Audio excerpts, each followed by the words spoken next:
వినాలి. అలాగే హరీష్, ప్రధానంగా చూసుకున్నట్టయితే ఈ నిమజ్జనాల ప్రక్రియ ఎప్పటి వరకు కొనసాగనుంది? అప్డేట్స్ ఏంటి? దాదాపుగా 40 గంటల పాటు కొనసాగుతున్న నేపథ్యం అయితే కనిపిస్తా ఉంది. ఇప్పటికే చాలా వరకు విగ్రహాలకు సంబంధించి కూడా నిమజ్జనాలు పూర్తి చేసేందుకు పోలీస్ శాఖల సమన్వయంతో పూర్తిగా 2,50,000 సంబంధించి కూడా విగ్రహాలను పూర్తి నిమజ్జన ప్రక్రియ పూర్తయింది. ఇక రేపు చంద్రగ్రహణం ఉన్న నేపథ్యంలో కూడా అందరూ ఈ రోజు నిమజ్జనం చేసేందుకు కూడా పూర్తి స్థాయిలో అన్ని విగ్రహాలను నిమజ్జనం తరలివేస్తున్న నేపథ్యం అయితే కనిపిస్తూ ఉంటుంది. కాబట్టి ఇక మధ్యాహ్నం తర్వాత ఖైరతాబాద్ గణేశుడు, బడా గణేశుడు నిమజ్జనం తర్వాత ఇక 3-4 గంటల ప్రాంతంలో కూడా బలాపూర్ గణేశుడు నిమజ్జన ప్రక్రియను తరలించేందుకు కూడా ఇక్కడ ఏర్పాట్లు కొనసాగుతున్న నేపథ్యం అయితే కనిపిస్తా ఉన్నది. కాబట్టి ఇక చిన్న విగ్రహాలన్నీ సంబంధించి కూడా ఇప్పుడు అపార్ట్మెంట్ లో ఇళ్లలో పెట్టుకున్న విగ్రహాలకు సంబంధించి కూడా అన్ని ఇప్పటికే తరలిస్తూ ఉన్న నేపథ్యం, నిమజ్జనానికి తీసుకెళ్తున్న నేపథ్యం అయితే కనిపిస్తా ఉన్నది. కాబట్టి ఈరోజు రాత్రి వరకు కూడా నిమజ్జన ప్రక్రియ కొనసాగే అవకాశాలు అయితే కనిపిస్తున్నాయి. రేపు సంబంధించి కూడా కొన్ని రేపు ఉదయం నిమజ్జనం చేసేందుకు కూడా వెళ్లే అవకాశాలు అయితే ఉన్నాయి. అలాగే చూసుకున్నట్టయితే ఇటు భద్రతాపరమైన చర్యలే కానీ లేకపోతే ట్రాఫిక్ అంతరాయం కూడా ఎటువంటి చర్యలు తీసుకున్నారు హరీష్? ఇప్పటికే దానికి సంబంధించిన డైవర్షన్ రూట్ మ్యాప్ సిద్ధం చేశారు. ఇక సంబంధించి ఎప్పుడైతే విగ్రహాల నిమజ్జన రద్దీ పెరుగుతుందో అక్కడ సంబంధించి కూడా డైవర్షన్ కి సంబంధించి కూడా ఏర్పాటు చేస్తున్న నేపథ్యం అయితే కనిపిస్తుంది.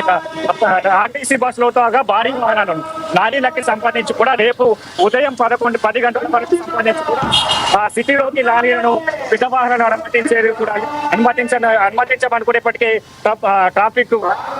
ట్రాఫిక్ పోలీస్ శాఖ అధికారులు చెప్పిన నేపథ్యం అయితే కనిపిస్తుంది. ఈ రోజు ఉదయం 8 గంటల నుంచి రేపు రాత్రి 11 గంటల వరకు సంబంధించి కూడా నగరంలో భారీ లారీలకు అనుమతి ఇవ్వని నేపథ్యం అయితే ఉంది. ఇక మరోవైపు ఆర్టీసీ బస్సులకు సంబంధించి కూడా మెహదీపట్నం, కుక్కట్పల్లి, సికింద్రాబాద్, ఉప్పల్, దిల్సుఖ్ నగర్, నారాయణగూడెం వరకు మాత్రమే అనుమతిస్తా ఉన్న నేపథ్యం ఉంది. ఇక బేగంపేటకి సంబంధించి సికింద్రాబాద్ రైల్వే స్టేషన్ కి వెళ్ళేవారు ప్రత్యామ్నాయంగా బేగంపేట ప్యారడైజ్ మార్గాన్ని ఎంచుకోవడానికి కూడా ట్రాఫిక్ సంబంధించి కూడా చెప్పిన నేపథ్యం అయితే కనిపిస్తూ ఉన్నది. ఇక విగ్రహాలకు సంబంధించి కూడా దాదాపుగా 100 మీటర్లకు సంబంధించి కూడా ఒక మౌంటెడ్ వాహనం ఏర్పాటు చేశారు. ఇక ట్యాంక్ బండ్, హుసేన్ సాగర్, ఎన్టీఆర్ మార్గ్ వంటి ప్రధాన నిమజ్జన ప్రాంతాల్లో కూడా 3,000కు పైగా పోలీసులను నియమించారు. ఇక మరోవైపు నిమజ్జనం సాఫీగా సాగేందుకు 40 కేంద్రాలను ఏర్పాటు చేసిన నేపథ్యం ఉంది.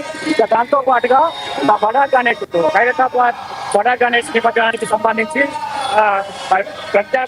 ప్రత్యేకంగా విజయవాడ నుంచి తీసుకొచ్చిన బాహుబలి క్రేన్ ఏర్పాటు చేయడం జరిగింది. క్రేన్ నెంబర్ 4 వద్ద కూడా ఆ నిమజ్జనానికి చేసేందుకు కూడా అక్కడ ఏర్పాట్లు అయితే పూర్తయిన నేపథ్యం అయితే కనిపిస్తూ ఉన్నది. కాబట్టి ఇక సీసీ కెమెరాలకు సంబంధించి ఇప్పటికే ఉన్న సీసీ కెమెరాతో పాటుగా ఇక మరికొన్ని దాదాపుగా 3,000కు పైగా సీసీ కెమెరాను ఇన్స్టాల్ చేయడం జరిగింది.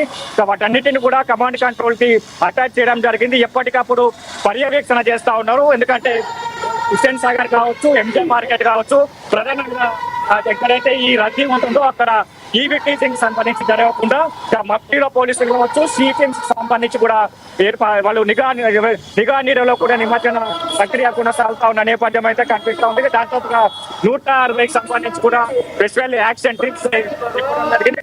వారితో పాటుగా పోలీసులు అలాగే ర్యాపిడ్ యాక్షన్ ప్రశాంత వాతావరణంలో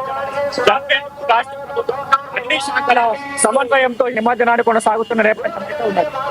అలాగే హరీష్, ప్రధానంగా గణనాథుల నిమజ్జన నేపథ్యంలో ఇటు భక్తుల సందర్శనార్థం అక్కడ ఏర్పాట్లు ఎలా చేశారు, దాని గురించి అప్డేట్స్ ఏంటి? నిమజ్జనం అంటే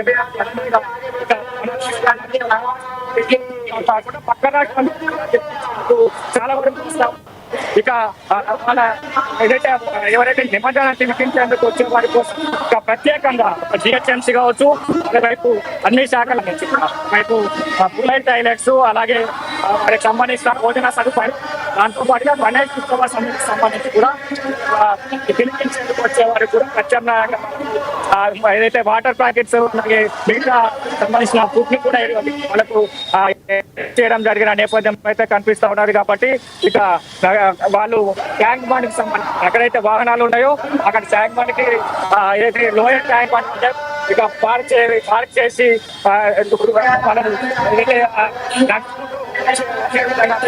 ఎప్పటికప్పుడు సూచనలు చేస్తున్న నేపథ్యం అయితే కనిపిస్తా ఉన్నది. కాబట్టి దాంతో పాటుగా మొబైల్ టాయిలెట్స్, అలాగే వాళ్ళకి సంబంధించిన జిహెచ్ఎంసీ వాటర్ కూడా ఎప్పటికప్పుడు దాదాపు 10 లక్షలకు సంబంధించి కూడా భక్తులు వచ్చే అవకాశం అయితే కనిపిస్తా ఉంది. కాబట్టి వాళ్ళకి అనుగుణంగా ప్రత్యామ్నాయంగా ఏర్పాటు చేయడం జరిగింది. దాంతో పాటుగా పలు సంస్థలు, అలాగే గణేష్ భాగ్యనగర్ నగర్ గణేష్ ఉత్సవ సమితికి సంబంధించి ప్రత్యేకంగా ఏర్పాటు చేస్తుంది, కోఆర్డినేషన్ చేస్తూ ఉన్నది. ప్రశాంతంగా నిమజ్జనానికి తరలి వెళ్ళాలి, తీసుకెళ్లాలని సూచనలు చేస్తున్న నేపథ్యం అయితే కనిపిస్తా ఉన్నది. కాబట్టి మొత్తంగా కోలాహలంగా నిమజ్జన ప్రక్రియ కొనసాగుతా ఉన్న నేపథ్యం ఈరోజు రాత్రి వరకు సంబంధించి సాగే అవకాశం అయితే ఉంది. Right Harish, thank you.